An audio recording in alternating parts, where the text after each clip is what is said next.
During parent-teacher night, my son introduced his stepdad as my real dad and me as my mom's ex. I shook the teacher's hand and left quietly. That week, his braces payment bounced and his summer camp got canceled. Hey viewers, welcome to the channel. We're just getting started, and your support means a lot. If you enjoy these stories, please consider subscribing and help us reach our first 1,000 subscribers. Thanks for being here. Back to the story. My ex showed up crying. I've been divorced from Sarah for 3 years now, and we've shared custody of our 11-year-old son, Marcus, ever since. The arrangement was supposed to be straightforward. I pay child support, cover his medical expenses, and we split major decisions. Sarah remarried last year to some guy named Derek, who works in insurance, and Marcus seemed to adjust well enough to having a stepdad around. Parent-teacher night was scheduled for Thursday evening at Marcus's middle school. Sarah and I had agreed months ago that I'd attend this one since she went to the last conference. I arrived at 7 sharp, found Mrs. Patterson's classroom, and waited in the hallway with the other parents. When my turn came, I walked in expecting the usual routine discussion about Marcus's grades and behavior. Mrs. Patterson smiled warmly and gestured to the small chair across from her desk. She launched into her prepared remarks about Marcus being a bright student who occasionally struggled with focus in math class. About 5 minutes in, she mentioned how nice it was to finally meet me since she'd spoken with Derek several times already this year about Marcus' progress. I stopped her right there and asked what she meant. She looked confused and explained that Derek had been coming to school events, had signed Marcus up for the science fair, and had even attended the parent volunteer orientation. According to her communication log, Derek was listed as the primary contact for school matters and had been handling most correspondence with teachers. The pieces clicked together fast. I asked Mrs. Patterson to show me the school's contact information, and sure enough, Derek's name was listed as the main emergency contact, while I was marked as secondary. Sarah had apparently submitted updated contact forms at the beginning of the school year, making Derek the go-to person for all school communications without discussing it with me. Mrs. Patterson seemed genuinely uncomfortable as she realized something was wrong. She mentioned that just last week, Marcus had introduced Derek to his soccer coach as his real dad and referred to me as his mom's ex-boyfriend. She thought it was odd at the time, but assumed it was just kid confusion about family dynamics. I thanked Mrs. Patterson for her time, asked for copies of all the contact forms Sarah had submitted, and left the building. The drive home gave me time to process what had happened. Sarah hadn't just remarried. She was actively working to sideline me from Marcus's life and replace me with Derek. The school contact changes were just the tip of the iceberg. That night, I spent hours going through my files and making phone calls. I discovered that Sarah had also changed Marcus' emergency contacts at his doctor's office, updated his dental insurance to remove my notification preferences, and had Derek listed as the authorized pickup person for the summer camp program I'd been paying for. She'd essentially been conducting a systematic campaign to make Derek the primary father figure. The next morning, I called my lawyer and scheduled an emergency meeting. I brought all the documentation I gathered, including the school contact forms and medical notification changes.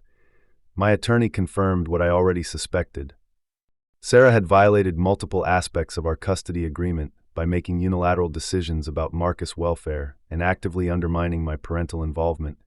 We filed a motion for contempt of court that afternoon, but I decided to handle the immediate situation my own way.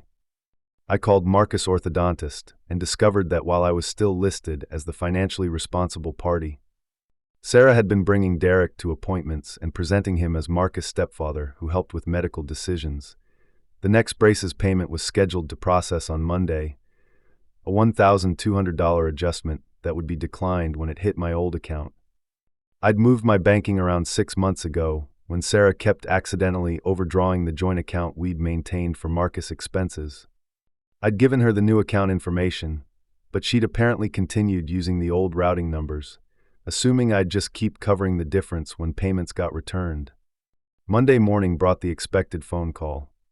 Sarah was frantic, explaining that Marcus' orthodontist had called about the declined payment and was threatening to suspend his treatment. She demanded to know why I'd sabotaged the payment, and I calmly explained that I'd closed the old account months ago due to unauthorized charges. She immediately started yelling about how I was being petty and hurting Marcus over adult problems. I let her vent for about 30 seconds before interrupting to ask why Derek hadn't covered the payment, since he was apparently Marcus' primary father figure now. The line went quiet. I continued by mentioning that I'd also stopped the summer camp payment, since Derek should probably handle that responsibility as well. Sarah's voice cracked as she asked what I was talking about. I explained that since she'd made Derek the primary contact for everything school-related and had Marcus introducing him as his real father, it seemed logical that Derek should take over the financial responsibilities, too. The camp cancellation hit hard because Marcus had been looking forward to it for months. It was a specialized STEM program that cost $3,000, and I paid the deposit back in February. The final payment was due this week, and without it, Marcus would lose his spot.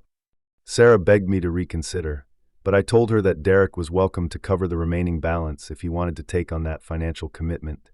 The immediate consequences were already piling up, though. Sarah had been calling daily, alternating between anger and desperation. Derek apparently wasn't as willing to step up financially as he'd been to play dad at school events. Marcus' orthodontist had put his treatment on hold after the payment was declined, and Sarah couldn't come up with the money to get it restarted. The summer camp spot had been filled by someone on the waiting list when the final payment didn't come through. Most importantly, Marcus was starting to ask questions about why things were changing. Sarah finally showed up at my apartment Thursday evening, looking exhausted and defeated. She'd been crying, her makeup was smeared, and her voice was shaky. She asked if we could talk and I invited her in, but made it clear that Derek wasn't welcome on my property. She sat on my couch and admitted that she'd made a mistake. The whole situation with changing Marcus' school contacts had been Derek's idea. She claimed he'd convinced her that it would be more efficient if he handled school communications since he had more flexible work hours. She insisted she never meant for it to go as far as it had. I asked her directly why she'd allowed Marcus to introduce Derek as his real father. She broke down completely at that point, admitting that Derek had been pushing for a more traditional family structure and had convinced her that Marcus would be better off with a stable father figure who was actually present in his daily life. The conversation went on for over an hour. Sarah explained that Derek had been increasingly controlling about her relationship with me, constantly questioning why she needed to coordinate with her ex-husband about anything. He'd made her feel like maintaining a co-parenting relationship was somehow disrespectful to their marriage. I listened to everything she had to say, then explained exactly how her actions had violated our custody agreement and damaged my relationship with Marcus. I made it clear that the financial support would continue only if she immediately corrected all the contact forms and restored my equal access to school and medical information. Update 2. 6 weeks later, Sarah had corrected most of the contact issues, but the damage to my relationship with Marcus was harder to fix. He'd been confused and hurt by the sudden changes to his summer plans and was old enough to understand that his parents were fighting again. The kid had been looking forward to that STEM camp since winter, and watching his disappointment was the hardest part of this whole situation. The contempt hearing went exactly as expected. The judge was not pleased with Sarah's unilateral changes to Marcus' school and medical contacts without consulting me. She received a formal reprimand and was ordered to pay my legal fees. More importantly, the custody agreement was modified to include specific language requiring both parents' consent for any changes to emergency contacts or communication preferences. Derek had apparently been less than supportive during the court proceedings. According to Sarah, he'd been angry about the legal fees and had started questioning whether he wanted to be involved in all this drama. The cracks in their marriage were becoming obvious, even to Marcus, who mentioned that Derek had been staying late at work more often. The orthodontist situation resolved itself when Sarah's mother stepped in with a loan to cover the missed payment. Marcus' treatment resumed, but he'd lost about 6 weeks of progress. The summer camp spot was gone for good, which meant Marcus spent July doing day camps at the local recreation center instead of the program he'd been excited about.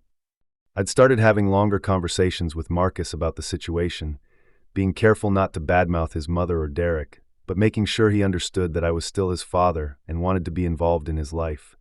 He admitted that Derek had been telling him that divorced dads usually moved on, and that it was better for everyone if stepdads took over the father role.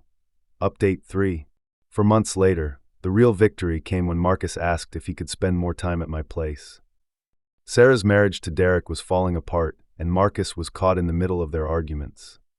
Derek had apparently lost interest in playing daddy once he realized it came with actual responsibilities and financial obligations. Sarah called me on a Tuesday evening crying again to tell me that Derek had moved out. He'd left after a fight about money, specifically about the ongoing costs of raising Marcus. According to Sarah, Derek had expected that I would continue paying for everything while he got to play the father role at school and social events. The conversation was different this time. Sarah seemed genuinely remorseful and admitted that she'd been wrong to let Derek interfere with my relationship with Marcus. She asked if we could work together to rebuild the co-parenting relationship we'd had before Derek entered the picture. I agreed to try, but made it clear that any future partners would need to respect the existing custody arrangement and my role as Marcus' father. Sarah promised that she'd learned her lesson about letting new relationships interfere with our son's stability. Marcus started spending more time at my apartment, and we began working on rebuilding our relationship. The damage from the past year wasn't going to heal overnight, but he seemed relieved to have clarity about his family situation again. He'd been walking on eggshells around Derek for months, trying to balance loyalty to his mom with his natural relationship with me. Final update. 8 months later, Sarah and Derek's divorce was finalized last month. The marriage had lasted barely 18 months, and Derek had shown his true colors by trying to avoid any financial responsibility for the chaos he'd helped create. He'd moved back to his home state and hadn't contacted Marcus since leaving. Marcus adjusted well to Derek's absence, which told me everything I needed to know about how genuine that relationship had been. Kids can sense when someone's interest in them is conditional, and Derek's quick exit confirmed that his feelings for Marcus had been more about impressing Sarah than about actually caring for her son. The custody arrangement was working better than ever. Sarah had learned to appreciate having a co-parent who was actually committed to Marcus' well-being, and I'd learned to be more vigilant about protecting my parental rights. We both grown from the experience, even if it had been painful. Marcus' grades improved significantly once the family drama settled down. He made the honor roll for the first time in 2 years and joined the robotics club at school. The summer camp situation had been disappointing, but he'd found other activities that interested him just as much, including a weekend engineering program that was actually better suited to his interests. Looking back, I'm grateful that the situation forced us to address the problems in our co-parenting relationship. Sarah's attempt to sideline me had backfired completely, but it had also shown Marcus that I wasn't going anywhere and that our relationship was worth fighting for. The financial lessons weren't lost on Sarah either. She'd learned that finding someone willing to play house was very different from finding someone willing to take on the actual responsibilities of parenthood. Derek's quick retreat when money became an issue had been the wake-up call she needed. Today, Marcus and I have a stronger relationship than we've had since the divorce. He knows I'm his father, and that I'll always be there for him regardless of who else might come and go in his mother's life. That's worth more than any amount of child support or legal fees.